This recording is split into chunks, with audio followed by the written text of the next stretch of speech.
Now for a movie rant break, One Up presents a movie rant break. Chill.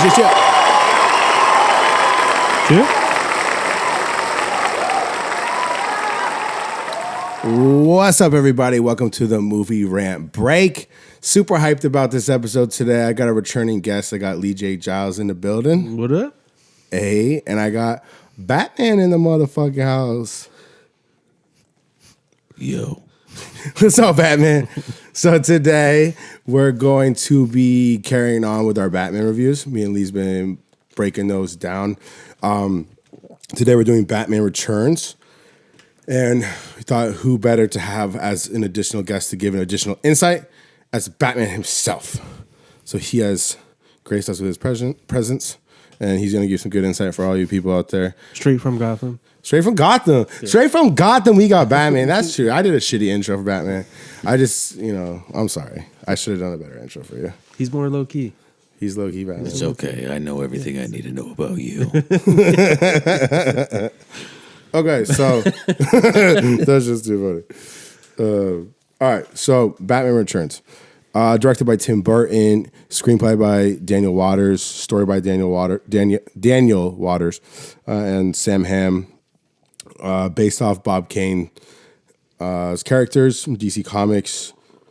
Produced by Denise D. Novi and Tim Burton, starring Michael Keaton, Danny DeVito, Michelle Pfeiffer, Christopher Walken, Michael Gough, Pat Hingle, Michael Murphy. Cinematography, Stefan Spassky. Edited by Chris Levinson. Music by Danny Elfman. It was a Warner Brothers production. Came out June 19th, 1992, with a runtime of 126 minutes, with a budget of 50 to 80 million. I don't know why that's such a big disparity. With the box office being 268.8 million. And I just wanted to highlight the first Batman, the one with Michael Keaton, was the budget was 48 million, and then it did 411.6 million in 1989. So there's a big difference in budget and box office. The reception, although not always accurate with going back and reviewing old films, IMDb gave it a 71%, Rotten Tomatoes 82%, Metacritic 68%. And this is a continuation of Tim Burton's depiction and Michael Keaton's depiction of Batman. In this one, he battles the Penguin and Catwoman in the mix. So here we go. Yeah. Here we are. What do you think? The movie? I mean, like, that whole saying where sequels are never as good? Mm-hmm. I think this falls in that, but I do think it's good. Following up from Jack Nicholson and that movie, like, Danny DeVito was great. Yeah. Christopher Walken was a nice addition. And Michelle Pfeiffer as Catwoman, her outfit is still the best Catwoman outfit to date. Would you agree? It got me out of my bat suit. Yeah, it's up there. It's one of the better ones. It's at least better than maybe Christopher Nolan's. You thought Christopher Nolan's was better? No, I thought it was worse. Yeah, and then the newest one. I kind of like that one, but the like beanie she puts on her head. I like the bandit look. I don't like it. Do you like it?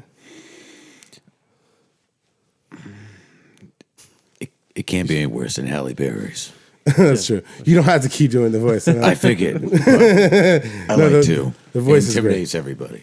No. Which voice? Which? No. Honestly, I thought the best one was definitely hers, Michelle Pfeiffer's. Because I love the staples. Yeah. Like everything's the stitching. The stitching essentially is the staples. It definitely seemed more legit to me. Like as far as realistic. Like she just stapled something up together and put something together and all this other stuff. Yeah, the Catwoman kind of seemed like more tactical and more like a, I guess more of a techie bank heister when, it wasn't more grounded. Mm-hmm. Which one are you referring to? The Christopher Nolan one and kind of like the Robert Pattinson one. Both of them kind of seem more of like on the cat burglar side. Yeah, well, I mean, yeah, she should be on the cat burglar side, but it just seemed like they were more had like more tech than they should have, or seemed more like on the techier side. Like that's Jewel Yeah. thief. Yeah. Like, Yeah, and I like how Michelle Pfeiffer seemed crazy. yeah. Where the other ones aren't Well, crazy. even Danny DeVito, it's crazy how they're kind of aligned with Jack Nicholson's Joker, where it's like they completely broken from reality in some Yeah. ways. Like, Which I like a lot. Do you like how like that's, I think that's a big distinction with these first ones. That was some of the other ones where they seem like real crazy characters, and rather than the grounded look. Obviously, Joker and Nolan's he's crazy, which is dope. but still grounded though. You know, like Yeah, in reality of like Yeah. what a real Joker might look like, rather than like a Nicholson or like Danny DeVito Penguin in the sewer shit. But I like that, and then they just really ran with it. And one of the things I kept repeating in the last episode, which I haven't released, sorry, I've been sick, but it's very stylistic, like across the board. And I think that these characters in Batman and Batman Returns, it's a stylistic thing where I think all the performances are great, and I think a lot of things were refined in this movie that weren't in the first one. Like you didn't see any cheap models. yeah, you could tell the budget was totally different if you watch them. Like film changed like right then from like the older look to like a newer, cleaner. It was definitely high refined. definition look. Like The biggest change that I noticed was like going back to even the suit, the cowl. The cowl was a big change from the first movie to the second yeah. movie. Yeah, it was The way cowl nicer. was sleeker. It was more, Yeah. it looked more comfortable, looked more legit to it was body armor. Yeah, because the first one was made out of like plaster and all this other stuff, and so it was like literally a structured, solid piece that just like slid over his head.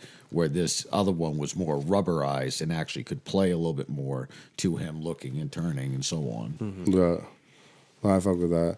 The Batmobile looked like it got a nice wax on it too. Like even though like everything just seemed like an upgrade in every way, except you didn't have Joker in the film. Was like the thing Yeah, that and like, but even it's some of it was like leftover Joker ideas with all the circus guys. It was like, I wish we had done this for the first one, but it's like, just stick it in this one. it was like the ninja that steals the baby and like flips down the sewers. I was like, damn, like is A Joker? mime or something? Or, It was like a Joker ninja, is what I described it as in my head. But yeah. Speaking of babies, how did you feel with the intro where they just chucked the baby into the river? I was like, damn. I mean, it's an ugly baby, which we didn't get to see. I kind of wanted to, but probably would have been too corny and campy. See, I don't know. Like, there's two things I look at. I see the first thing as it being like, that's cold. That's a good way to start it off, is being cold to set the narrative of, why Penguin would be as, cold-hearted and all this other stuff as he would be. But the other thing is about it, too, is that, like, who just randomly goes strolling down the park and throw a baby in a stream like that, and the baby actually survives that whole way without drowning and all that stuff. So that was kind of like the one far-fetched part, I guess, to it that kind of took me out of it a little bit. But at the same time, like, when I first saw, obviously, I was a kid, so I was just invested. You know what I mean? It's just when you're an adult and you start going back, like, I think that's kind of what Marvel kind of ruined with superhero movies, is they have to have an answer for everything. Yeah. And that kind of like they made that the standard now, so it makes you harder now to not see that when you go in to look at these for superhero sure. movies. Like even just like, well, on the subject of like them dropping the baby, like what a coincidence that he's born and mutantly deformed like a penguin. And then and gets raised by penguins. And then gets found by penguins. I fucked with it, and they didn't get like too weird when he arrives at the penguin inhabitants. You know in what's weird that they all have, and you look back at Batman 1, they all have like a weird commune, like a connection to like an animal, like. And the cats bring Selena back to life, and she starts acting like a cat, just like Bruce acts like a bat. And it's just so strange. It's almost mystical, like, Yeah. and even the music, like sometimes it's like, what is happening? It's like almost like a spirit's entering her body or something. Or Well, not saying I wouldn't want Catwoman in my bed licking herself, but that was Penguin wanted it bad. But that He was thirsty that for was Which it. is so crazy. How could you trust it? But that was just one thing. Once again, that it was just like going back at now after seeing that standard where you're looking for that realism. It's like, now wait, why would she be doing that? Like But that's why I think it's a style thing in these movies, and I like it. It like is rewatching them now. and that's what I'm saying. It's that character of being able to suspend that disbelief and actually just be 100% invested into what you're watching. And even it open ended, it's like, what exactly happened? Did she come back to life? Like they just like She had 9 lives. We just She still had a spare. She had a spare life. I fucked with it. But isn't that what they go into in the Halle Berry Catwoman movie? I hope not, but I probably think that's there's just some kind of connection to Michelle Pfeiffer, I believe. that's too bad. Yeah. I mean, what my early observation of the movie was, oh, it's a Christmas movie. Yeah.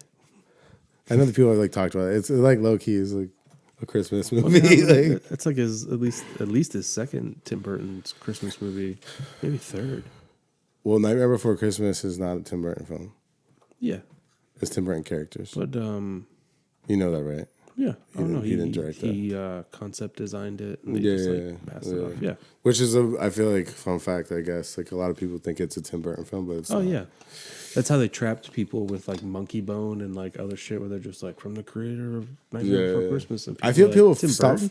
People stop falling for that. I think these days Yeah. when they say like Yeah, but director. That's or, how like, it's designed to be worded though, like by like psyops people that are like, we'll get them to think it's Tim Burton. And like that'll generate $1 million like of revenue.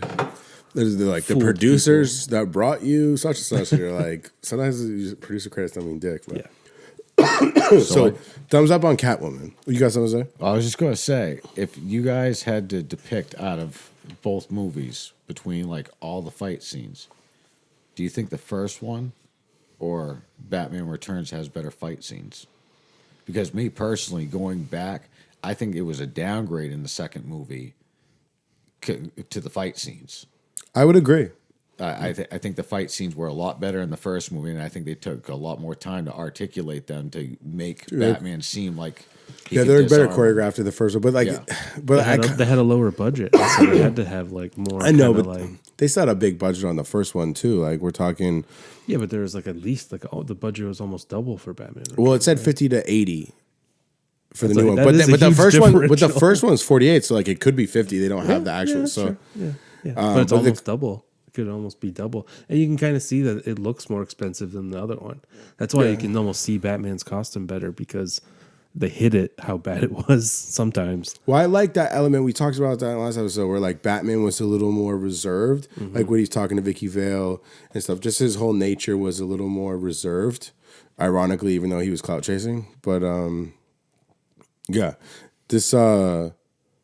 What did you think of the bat signal situation where when they throw out the bat signal, the cops are useless. As soon as there's a problem, they just immediately call Batman, which is great. But the bat signal, I didn't fully catch. Maybe you guys are more familiar with this, but the bat signal reflected back into his crib.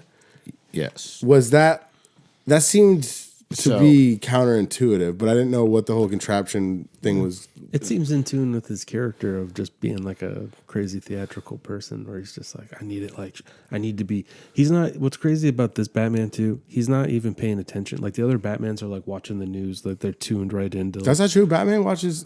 But in this both. one, he was just sitting there brooding and he's just like dazed off until the thing like popped on him and he was like, why?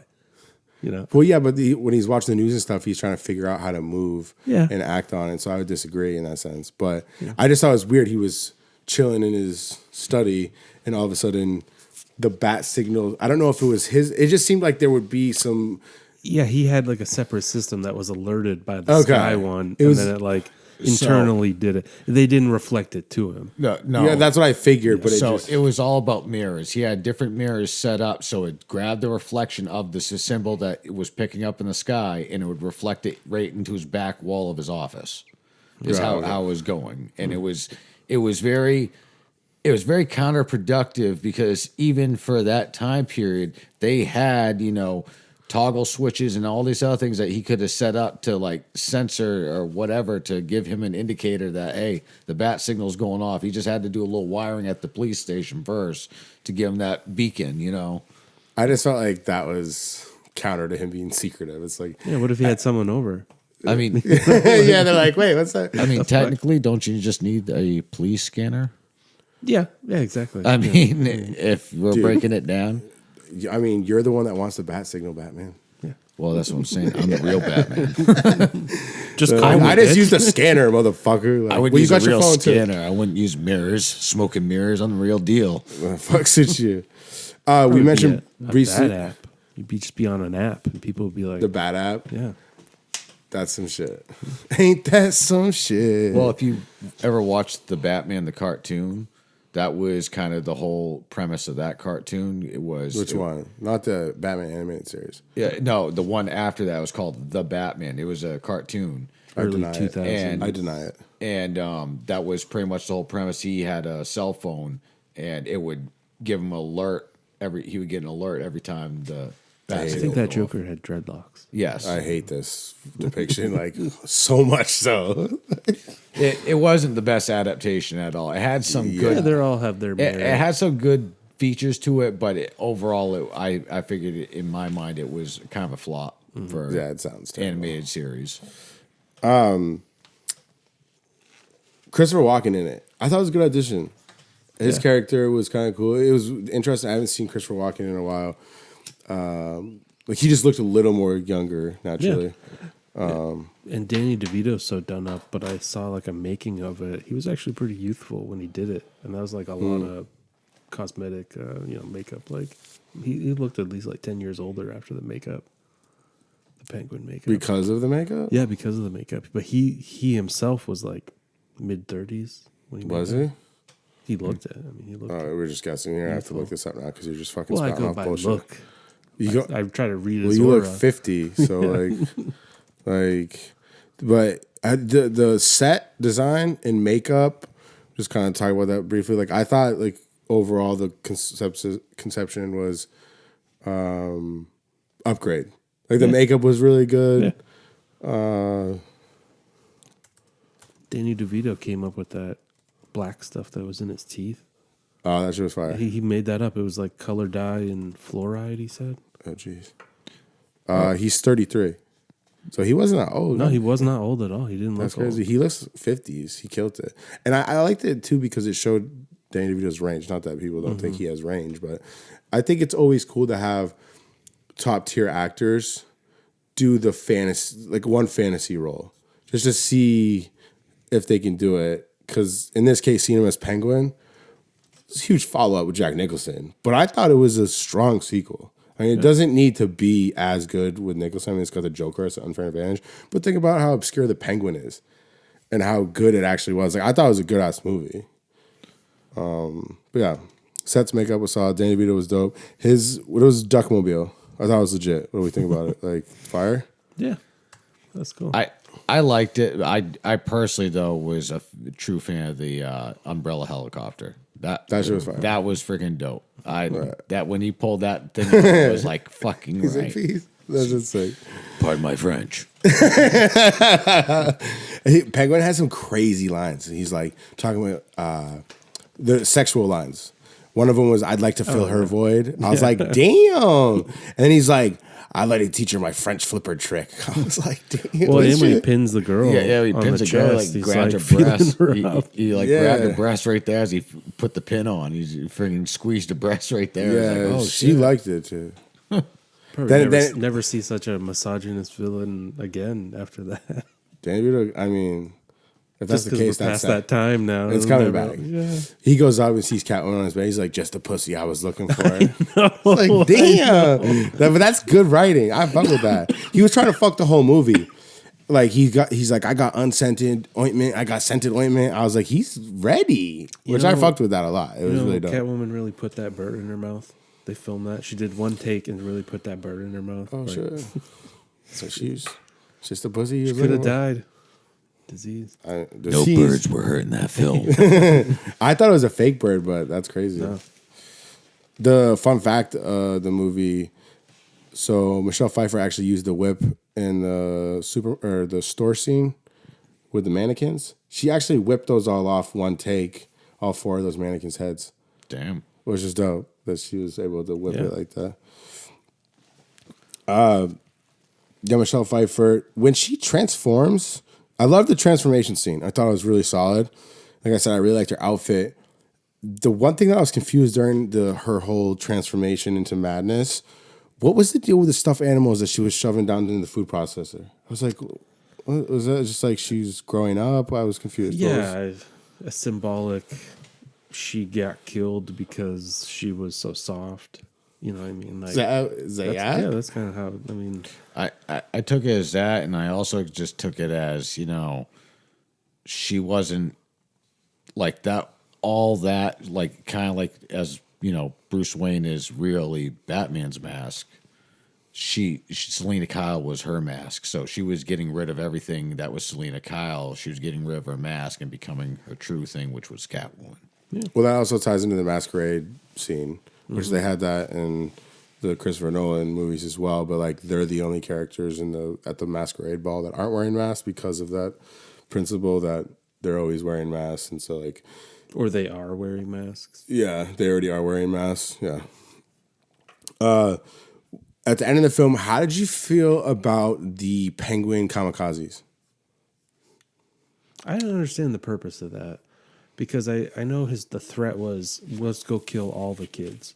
So then all the penguins pull up to the Shrek building. It's like, so they're all going to fire from the center of the city. But they're targeting every kid in the city. How, like, they could have logistics of that. Like, yeah. Why show up at Shrek? Why not just everybody go to the close by?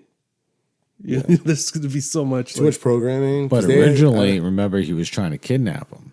Yeah, that didn't work. So he's like, I'll blow these babies out. That was the original plan, was he was trying to kidnap them. And then so he kind of like, that was his plan B. So not saying it was a well thought out plan B. But I mean, that sounds like that would have been plan A. Like plan B would be like, we'll just go snatch them. Rather than like, plan B is we're strapping rockets to these penguins. Like, well, he makes a crazy entrance at the gala, tells everybody, hey, I'm taking your kids. Then sends his goons out to do it after. They should have already done it. Like, this should be done. Yeah, he slips. Yeah. He slips. Yeah.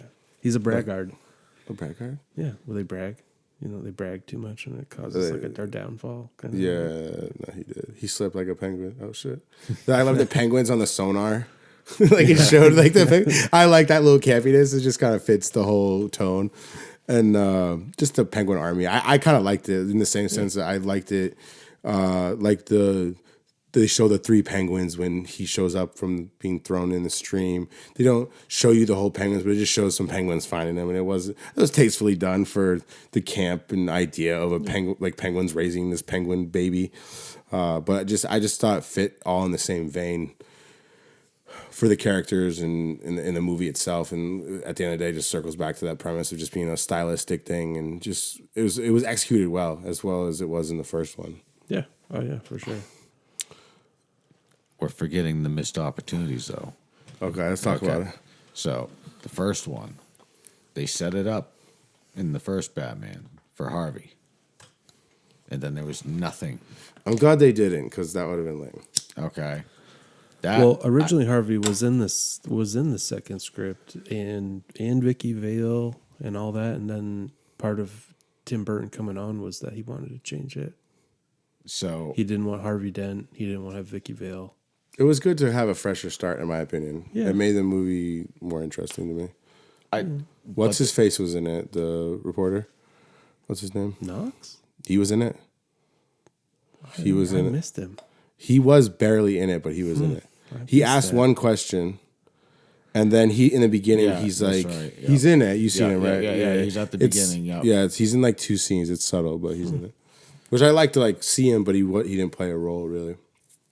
The other thing though was like they casted one of the Wayans brothers and for Robin, and he actually got residuals for the movie, even though he never even made a scene in the movie because they cut Marlon Wayans. They I have to fact check this. They cut one of it. If this is wrong, Batman, you're fucking out, man. No, it's I forget which one it is, but it's. Oh shit! You're right. You're right. Yeah, he gets residuals for the movie, even though he wasn't even in it. He was still paid 100 bands to and receives royalty checks up to this very day. Yeah, allegedly. Yeah, like this. And he was cast as Robin. He was supposed to be Robin. That's wild. So our first live on TV adaptation after Adam West's Batman with Robin would have been a Black Robin. I mean, Marlon Wayans is great, but I'm glad that didn't happen. But at least he got his check. That's cool. I liked how Cobblepot / Penguin just wanted to figure out his origins and kind of like seek revenge on all the firstborns for just being resented by his parents and like hated all like his peers essentially. And it wasn't about fighting Batman. You know, like in other words, I think it was a good story. It wasn't like Batman was just an afterthought to Penguin in most cases, which also played into his character and how he was not that smart, which I liked. And like Penguin was just focused in on. Did you just spark this? The revenge. No. I was like, did you snag that? In a second. So I like that whole dynamic, and I think it worked well. It wasn't a saving the world plot type shit or anything overly dramatic. He was just like, fuck my peers. And then Batman just kept getting in the way, which I think that's usually how superhero shit's supposed to be. They're not like directly attacking the hero. The hero just keeps meddling in their affairs, and then they have to address him, and then they're like, you know. So I like how that was. It felt more of a conventional superhero story, if you will, and so it made for a good watch, and it was just well written. One of the better moments that handles, you know, movies some movies handle multiple villains, so like at some point they all intersect, and I think that was a great scene of when Penguin and Batman just dispensed his whole crew. And they're talking, and then all of a sudden, Catwoman starts like flipping towards them. On the street, yeah, on the street. That is a great like crossing way of the three characters. And she just meows at them, and it blows up, and then like that shit's hard. Yeah. That was a hard scene. I fucked with that scene. And then once again, that's when you get, you know, Penguin goes, "I saw her first," and then you know, isn't that when he dips on the copter? Yeah. And then he first pulls out the chopper, and he gets to the chopper, and he gets out of there. You know? Get to the chopper. No, that shit's slick. Well, it's cool. He uses one too to slip around her neck and like throw her up into the sky because he's gonna kill her. Penguin had some moves. Yeah. But it was funny too that you know, seeing that, you know, because we're talking about, you know, some of the things that they did great with the movie. One of the things I thought they did bad with it was that, like I was telling Lee beforehand, the editing. There's a scene where at the end where, you know, Bruce takes off his mask, rips his mask off. They didn't do his eyes up. And you could see that they just left that shot out. It's like you could have chopped that or took it off, you know, took out the mask off in so many different ways to not show the eyes without having them blacked out, so you didn't have to. Why, they weren't blacked out in the movie, were they? They were blacked. Oh yeah, the whole movie up until that. No, I'm saying when he takes his cowl off, they're not blacked out. No, they're not blacked out. I don't hate that. Yeah. I don't hate that. But I know what you mean. No, I don't mind even that part of it. But the edit right before he takes his mask off, you could see because they don't black out his eyes anymore. So his eyes are all white around his mask, and then he goes and rips the mask off. Okay. So it's kind of like it.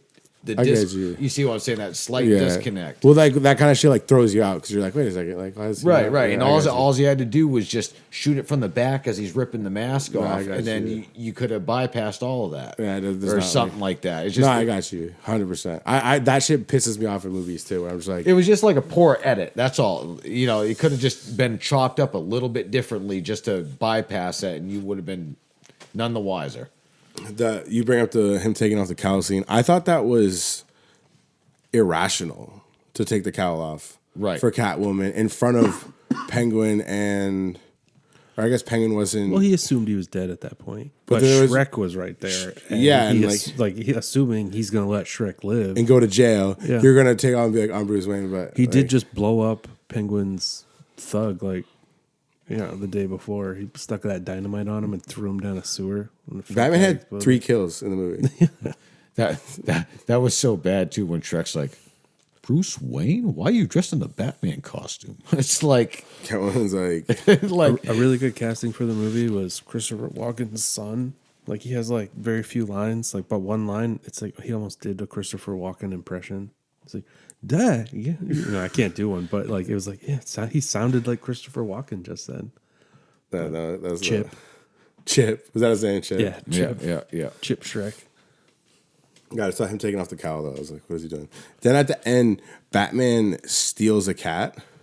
he doesn't know if that cat. Yeah, that's what I was thinking too. He just took someone's cat. I know it was in the alleyway, but like, But there's outdoor cats. Like, yeah, that's a the lifestyle. fuck. Yeah. So he stole someone's cat at the end, and then Alfred saw him bring the cat in the car, and Alfred was going, okay, so now I gotta fucking go pick up cat litter and raise this cat because we know this rich ass bitch isn't raising this cat. He's not here half the time. He's like, that's gonna be my cat. I'm allergic to cats. Fuck. There was rumors too that last scene where you see Catwoman's shadow overhead in the silhouette of the city with the bat symbol rising up, that was originally supposed to be cut for either like Mr. Freeze or Riddler's hat instead. Oh shit. To go into the next movie, but that was when they found out that Michael Keaton said they weren't doing a third movie because Tim Burton wasn't going to be directing it. Yeah, Michael Keaton didn't want to fuck with it either because of they wanted to have a different tone because that was another thing why it didn't do as well in the box office. It went darker. Joker was dark, but like throwing a baby in a river and the Penguin, he's just kind of a little dark. He's trying to fuck much bitches. Darker and then Sexual too. Sexualized. Yeah, she's crazy. Yeah, but I think you talk about a third one. What would have been if Tim Burton and Michael Keaton were to do a third Batman film in this style that they had done for the first two? What villain do you think would have been cool to have in the third film? They were eyeing it, but I guess they turned it down because they were originally going to have Robin Williams as Riddler. That would have been gas. Okay, that was what was supposed to happen because that was their plan B if they couldn't get Jack Nicholson's Joker, and Jack Nicholson wasn't taking on the Joker role at first when they first casted Batman. So they pitched it to Robin Williams to pretty much barter to use that to get Nicholson to do the do the Joker because he stole his role essentially. Yeah, exactly. But then they wanted Robin Williams to come back to do Riddler, and they wanted Robin Williams to do Riddler, and he said no. And that was the beginning of the downfall of the third movie. Yeah, because he's like, no, you already played me just to get Jack Nicholson as Joker. So how do I know you're not playing me now to get someone else to do Riddler? And he's like, I get Jim Carrey. Yeah, but I read the Sam Hand story was to make Billy Lee Williams the Two-Face. I think Robin Williams would have been. It would have been sick. Batman Forever, exactly how it was, but a Tim Burton one with these other guys, kind of. Yeah. Which is kind of what Batman Begins with. Like, so they were gonna, if there had been the next Batman movie after Batman and Robin, it was gonna be like Batman. The next Schumacher one was gonna have Scarecrow in it, and it's weird that it then ends up being Scarecrow. We talked about that. They'd be doing that shit. Like the studio can't give up. They've already developed these ideas that they want to keep. Like, so you were saying Riddler was supposed to be the third one. Is there a different villain that you'd have wanted to be in the third that would have worked? That would have been cool. I mean, if they weren't going to do Riddler, then I personally would like to see like even more of a psychotic villain, like say like Victor Zsasz or something like that. Where that would work in that world. You know what I mean? Something along, especially with the way they built Gotham with Michael Keaton's Gotham. It was just so dark and gritty with all the like gargoyles on the tops of the buildings and stuff like that. It was just, it really gave you a whole different feel to what the city was than anything else you'd seen in any superhero movie thus far at that point. Like, I mean, because these are the best that up to that point. Like these Batman, in my opinion, like they defined what superhero films could be, which I think we talked about, where like Tim Burton doesn't get enough credit for setting and paving the way for where superhero movies are at today. Because I think the world that was built in that would be sick to have Zaz, and you could introduce new fighting. Like he could really be fighting with like a like dude with dual wielding knives and stuff like that. That would be a cool addition, but. I don't think Zaz is a big enough villain for Tim Burton, though. No, but you could have someone else too. Well, yeah. I'm sorry, I'd smoked too much. I smoked too much. But I wanted to say I forget what was the pig villain, the butcher. Professor Pig. Professor Pig. Yeah. That would have been another one. That could have been one. That's a serial killer. That's obscure. Yeah. I think Hush would be sick. I mean, yeah. Tim Burton wouldn't have been around when both these guys were created. They're like later. At least post 2000. Oh, for real? Yeah, Hush is a cool yeah. villain, though. Yeah. But I like where you're going with Hush. Like that honestly, I don't get me wrong, I like Bane like in the trilogy for the Christopher Nolan, but I like hated Bane and the Schumacher, the way they did him, and like a Hush character or something like that would have fit in Keaton's worlds like beautifully. Schwarzenegger should have played Bane. What the hell? That could have worked. Yeah. That definitely would have worked a lot better than the guy that they had play him. Yeah. I didn't hate the characters. It was just like everything around them. Like I hated the ties. It had some kind of tie to Ivy. Like Ivy was feeding him the venom she was making or something. Yeah, it was the venom she was getting from the plants that I she didn't would, like that. her plants. That's not like part of it originally. So it was her venom in that movie, and that's what was juicing Bane in the first place. But Bane was literally acting like this, pretty much like Solomon Grundy type character, just mindless and stupid, and controllable. Yeah, very, very like. Yeah. Oh, this is my big teddy bear. He's gonna follow me type deal. Yeah, which was kind of corny. It was corny. So Batman, he had a 3 kill count. One with the Batmobile, like torches the motherfucker. Like, dude died. He was full flame. Then he puts a bomb onto a dude. Yeah. And then he kills Penguin. Yeah. That's what happens when you put chain guns on your vehicle. All your phone's ringing. Oh, just leave it. Just leave it. The bat phone. The bat phone. Gotham can wait. Gotham can wait. Pick it up. Right here. Pick it up. Gordon. Put your dick away. Can I help you? Would you like to buy some creams? Justice will have to wait. I'm in an interview. You're done. That's strike 2, Batman. That's strike 2. You did not silence your phone. It was the wrong number. So Batman, what is the favorite movie that you've been featured in? Like, what's your favorite depiction of yourself? I ain't gonna lie. The best depiction that I've loved thus far was the Flash's version of Michael Keaton. Really? The depiction is not bad in it. That depiction of Batman. I mean, like if we're talking overall, who like played the best Batman? Like I'm an overall favorite. Mine was Ben Affleck. Like not. Hang on. I'm breaking this down for a minute. Acting wise, Michael Keaton was better.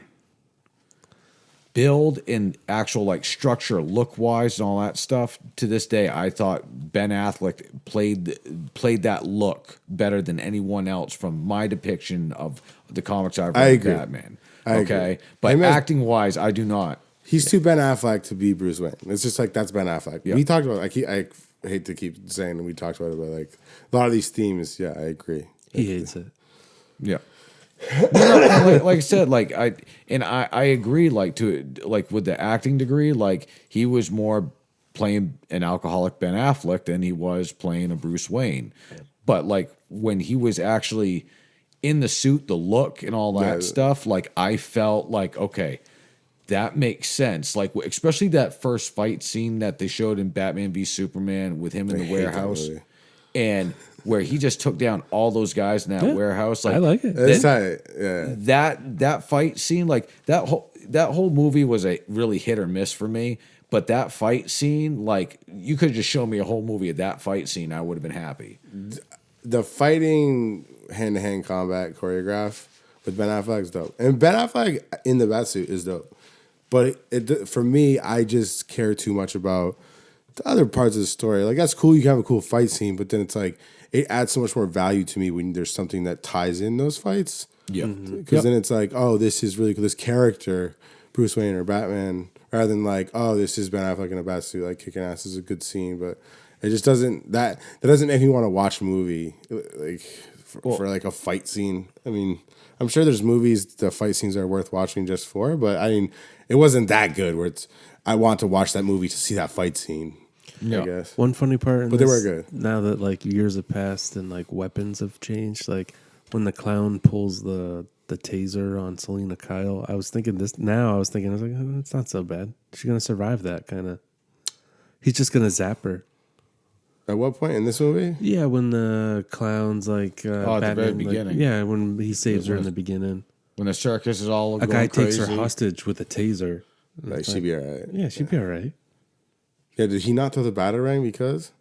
He shot the battering He shot in the back of the hook wall and like, they pulled the bricks out. concrete. Well, yeah. yeah, maybe that's why he was like, whatever. Like, you could tase her if you want, but like, she'll be all right. Well, I love pretty the- extra for a taser threat. And then people are being burned alive behind them. He burned someone alive in that same scene. That's why he did that though. Well, Revenge. I mean, did you see the other? When he's fighting the circus people, he actually pulls a sword out of the guy's mouth, Yeah. like the guy's Yeah. gonna be fighting with a Super sword in rough. his mouth. Like that one kind of threw me off a little bit too. But Yeah, that scene is chaotic. And then like people shot into the Christmas tree naturally. Made sense. That same girl that pressed the light, what do you call it? Light switch, essentially. And she falls on the light switch, and then it like lights the tree out. Like some campy. Oh, this bitch fell to her death, but she turned the lights on. Batman never goes out of his way to clear his name in that. He just kind of like he He's does rolled with it. expose Penguin as being corrupt, but he never is like, that was not me. Yeah, he Right. uses it against Penguin. He's like, "Oh, if you're doing it, then I'm doing it too." And he's like, "I'll do it better," and then does, which is dope. Which that's another thing I like about the Michael Keaton Batman. There's this ego with all these things, but there's also this like sensibility, the way he operates, where he is calculated and he's trying to like outdo somebody. It's a competition almost, which I like in this Batman, where there's a competitiveness to just come out on top. Like I'm the winner. There's always this clout chasing aspect to these first two Batman movies that I really appreciate that you don't see in any of the other ones. It's almost like too real and gritty with the Nolans to have this Yeah, it has to be competitiveness. too grounded now. Yeah, like he's got to be a just- hero and like That's why I hope they do with the James Gunn stuff. They need to like go back to that. Like they got to get away from like let Matt Reeves Batman be grounded and like go back to like crazy revenge plots and like the wild shit that they're doing. Like just like imperfect, Yeah. like almost anti-hero well, shit. theatrical, super theatrical, beyond being grounded. It's not. I would not consider this movie grounded really at all. Like just like very fantasistical. You just kind of gotta like, oh yeah, the Penguins take him in, and like, and then he's It makes sense though. In the world, it's like, all right, that's or the cat's liquor, and she's inhibited by some kind of like cat spirit that I now don't gives know, her it's- 9 lives. I don't think it's cat spirits, but like maybe. But how'd but she like- get 9 lives? It's not a cat spirit. A cat mystic. I don't know, but I like it. Yeah. It works. It works for me. Like I'll take that. It's what Batman was saying about trying to explain everything. Yeah, that's what. Yeah, You don't explain it. It just like, but make it plausible-ish in the world of ridiculousness. Like it's plausible. Like this is what's happening. You don't need to know why it's happening because then when they start to explain, like, oh, the cat gods, or some stupid attempt of explaining, it's like, all right, what are we doing? Just have her start being crazy, like, and just move on. You know? Yeah, I like that it just hints at that it's like supernatural. Like there's something. She could have survived, Yeah. and just been like, just her But breaking. then what's like? But then the 9 lives, like. It was just a psychological mentality that she then embodied. See, it's good. It's so, creating all this good conversation because it's good. Yeah. Well, it's because I mean, honestly, I kind of agree with him that it's like it's almost just like I kind of look at it as kind of like luck because like she falls in the dump truck with cat litter and all that stuff. She falls in the greenhouse. These are all things that you can actually, I guess, to a certain extent, survive because of the way it breaks your fall. To depend on how high you are from the situation. She considers that you plausibly could survive a fall from a skyscraper like she did initially. She went through some canvas. Oh yeah, it broke her fall. But so- she gets capped like 6 times at the end, but then she's like Yeah. in the last frame, and it was. she screams and all the glass falls on her. When she after she falls through the greenhouse. That shit confused me. But I was like, okay. It's a bummer she never showed up in any other movies. Catwoman. Well, that's the thing because they left a couple of cliffhangers because you were talking back about like Batman never cleared his name. That was something else that was supposed to play a part of the storyline with the Riddler in the third one. Batman's a piece of shit. Yeah, and same with Catwoman. Like maybe Catwoman was gonna maybe help Bruce. That would be point. tight. That would have made sense. Because if you guys ever watched any of the stuff on CW, when they did the crossover event, they had a newspaper, and the newspaper said that Michael Keaton's Batman ended up marrying that Catwoman in the newspaper in that series. So I don't watch the CW shit. But They tied it to the Batman '89 universe. I think they had Nash out on the street, and the universe collapsed in on itself. Yeah. I hate it. No, Knox. They had Knox. I hate this. Like that was one thing that I was like, oh, look, that's Knox. And then all of a sudden the universe was like collapsed. I was like, don't kill that universe. What do you think is the most challenging thing being Batman? Keeping the women off me. No. Another question was like, what's the best perks of being Batman? I'd assume you pull bitches. Yeah. You pull pussy. Yeah. He went straight after the pussy in the streets, like with Catwoman. He's like, I want. But it's so funny that he just immediately wants to fuck her. I like. It made him trip up later and be like, "Yeah, we've met before." And she's like, "When?" And he's like, "I like me a good stray." And then he like picks up a stray at the end. That's what I mean. Like it was. Well, he trapped her cat. He assumed that was hers, so he's like, "I'm going to hold on to this." Oh, you think so? Is it because I mean it was that? That was the idea. Yeah, was it? It was supposed to be her taking cat. her cat. It wasn't supposed to be just a stray. It was supposed to be He her thought he black saw cat. her in silhouette or something. Okay. It was supposed to be her black cat because she was out on the prowl while he was heading home.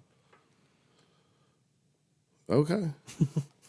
I guess I didn't like. I thought I got some of the subliminalness behind it, but I didn't know there was like. It would have been more understanding if that third movie came out because they would have played off on it and all that stuff. Because she was eventually gonna go live. Because she made a comment like, "What do you want me to do? Live in your castle, Bruce, and all that stuff? I can't do that and all that stuff." So the idea was, you were going to see eventually her starting her. You're good. No, you're good. You're eventually going to see her starting her own business. Like, what was it, Kyle Escorts? Damn, she's gonna start pimping or whatever. In the later comics that like came in like the late '80s, early '90s, that Selena started getting her own business. And she's pimping hoes, and it was not. It's not even that. It was stripping. Yeah, strippers. Just stripping. Yeah. Really? Yeah. Yeah. Turn up. If you watch the Dark Knight Returns, they hook on the side. If you watch the Dark Knight Returns Part 1 and 2, they actually allude to that when he meets up with Selena. He's like, "I paid for you to get naked." Well, because she's a washed up. Nothing against anyone's husky, but she's a washed up tubby at this point. Wow. In Batman Returns, Batman. That's what I'm called for. But if he's a chubby chaser, he's not in the movies. But like, they should do a version where he's like obsessed with fat bitches. He's chasing Penguin the whole movie. He likes psycho bitches. Yeah, he does. Well, he's a psycho. He's drawn to psychos. Everybody. I know he's yeah. That's some real shit. Yeah. Do you guys have anything you want to like add to the movie? As far as like things that you saw that you liked, didn't like? Things you want to say about Batman? Something I said about the first movie. I kind of think this movie too is still kind of influenced by the Batman '66. I think just in the same way I thought Nicholson was inspired by the original Joker, George Romero. This Penguin and even the Catwoman. I think Catwoman's like whole voice. It was like she was doing an imitation of the Catwoman from Batman '66, kind of. Michelle Pfeiffer was. Over sexualized, yeah. And I think the original lady was like Eartha Kitt, and there was maybe another one or something. Eartha Kitt was the first Catwoman? Maybe one of them on Batman '66. There was like 2 or 3 of them on that. So she was one of them. Dope. But she had she was doing the same kind of thing to her voice. So that like influenced there. It's the slut voice. If you ever see it. Yeah. It's a slut voice. Yeah. It's just like, hey, well. You're just slutting it up. Easy Nothing wrong with that. Do you have like shit you want to add?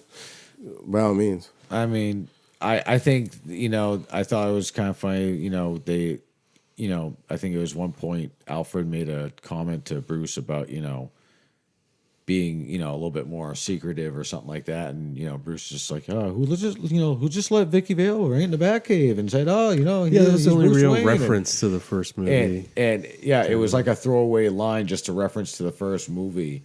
And that was really kind of, aside from Commissioner Gordon, that was the only real reference you got to the first movie. Everything else was done up different. And I thought that was kind of, it was almost like it was like if they had to do a reshoot, they threw it in the reshoot at the last minute just to have it tie in somehow, have a little bit more connective tissue than what they even originally wanted to in the first place. I just don't understand why Alfred or Bruce Wayne was so okay with it. With what? Alfred letting Vicky Vale in, because that was yeah, obviously he did, and like that was one thing that was weird in this movie where he brought it up to Alfred, and there was no ill will. Then he gets in the same situation, and then he reveals his identity anyways, even though he was upset at Alfred for doing it the last time. Yeah. But well, I mean that's also a kind of a back arc as him as kind of Alfred looking at him as a surrogate son, like I want you to have a life outside this darkness. And, because Alfred's always saying, how about a date? Or, Alfred's always making those remarks about trying to get out and socialize and, be a, normal human without the, the suit. And so, when he keeps trying to have that humanity with the relationship parts, but I fuck with that.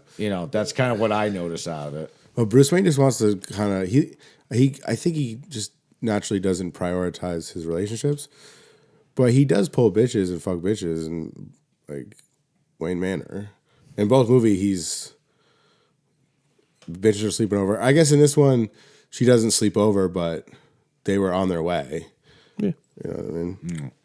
Well, I mean, what was it? In Batman Forever, Val Kilmer goes for a booty call to the friggin' doctor's house. Chase Meridian, Dr. Chase Meridian. He shows up to her house late at night. I don't recall. I haven't his seen him therapist. He starts seeing a therapist.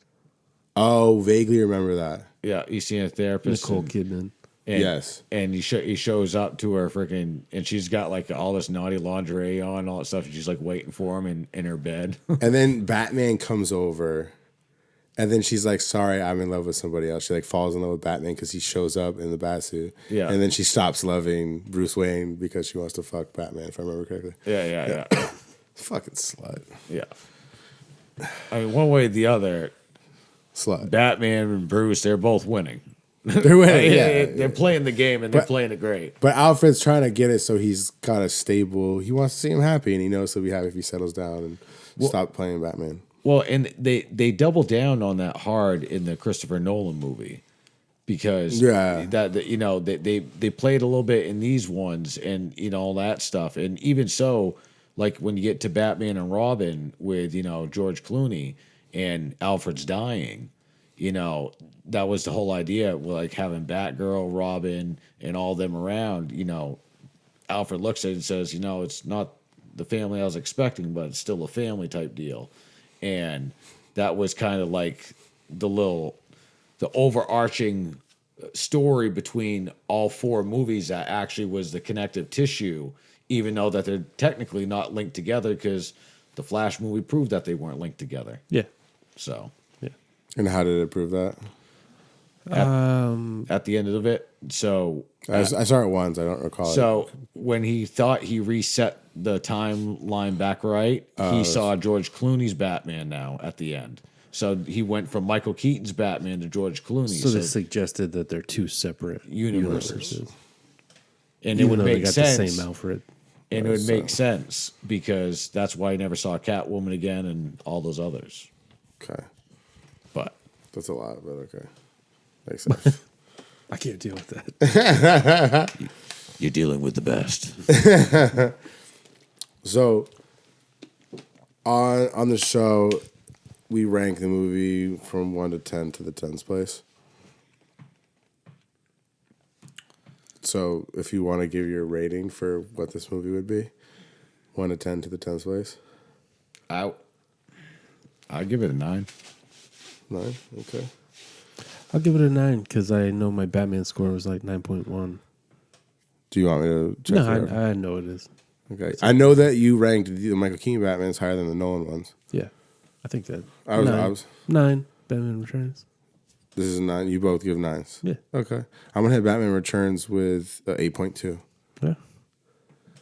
I gave the first one 8.6, I believe. Yeah, and you gave it a 9.1. So yeah, 8.2, 9, and 9 for Batman Returns. Okay, I respect that. So yeah, I definitely respect it because you were at a 9.1. This is 9. Like the first one's definitely better, but this one's still very good in its own right. Oh, yeah, That was nice. sure. The refinements were nice to watch too. So we just watched it. Did you watch the first one too? Oh, yeah.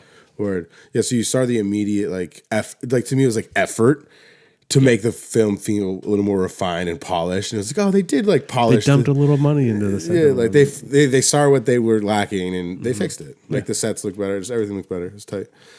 Okay, cool. I will say though, the one thing that I noticed that was not a big change I liked out of both of it was they still kept the dark tone and the dark shots going into both movies, even though they polished it up in the second one, so it was a little bit cleaner.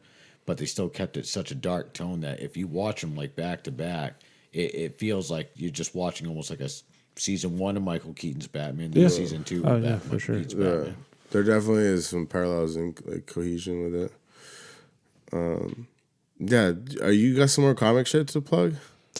I got the physical copies of the books out. Where did you bring some? Yeah, fuck, I didn't. I left them in my car. Well, you go get them, go back. I do want. It's up at sunset. I know, but like, we'll talk about it. Yeah. We'll figure it out. I'll find him. Well, thanks for Lee being on the show again. Yeah, they're gonna be on sale at Coast City Comics in Portland. Okay. Those guys are gonna put it on their shelves and have it out there. Oh, fuck yeah. If people look for the hard copy. Like, can you buy them on the website? Yeah. Okay. What's the website again to buy the comics? Angry Squirrel, but squirrel is spelled unconventionally. It's SKWRL.com. Okay. Did you spell it right? Yeah, I think The so. unconventional way? Yeah. Okay. Yeah. And then, You can reach Batman at Batman's getting calls right now. So is there anything else you want to say about some people checking out? what me and Batman got coming up, we're filming a movie that we're gonna drop sometime. Keep me Other posted kind on of that. avenues of storytelling. I like Alfred. that. Try to Order get you me to the angry review it squirrel. sometime. Yeah. Thank you. Let me speak to Corey. I thought he was gonna do like pizza. Like I need like 3 large Sorry, pizzas. I need that business to new attend to. Parmesan Domino's pizza stuff, Chris. It's like some Ninja Turtle shit. I just ordered the angry squirrel. It better be a good read. So yeah, do you want to say anything else? I didn't mean to cut you off. No, not really. Okay, cool. Well, thanks for being on the show. And Batman? Batman, you got anything to promote? No, Batman, you get Justice. Justice. Yes. That's the perfect answer. All right, cool. Well, I thank you guys for being on the show. Super dope, super fun. And I hope everybody watching enjoyed it, listened. Hope you enjoyed it. Lee's hitting Batman Returns. Did Batman just throw up a peace sign? Batman just throw up a peace sign? Or was it a gang For sign? justice. That was Peace for justice. I fuck with that. Yeah, Batman's Peace for Justice. I fuck with it. So Lee's hitting it with a 9. Batman's hitting it with a 9. Your host hitting it with 8.2. Appreciate everybody for listening to the episode. I will check you next episode. Love y'all. Deuces.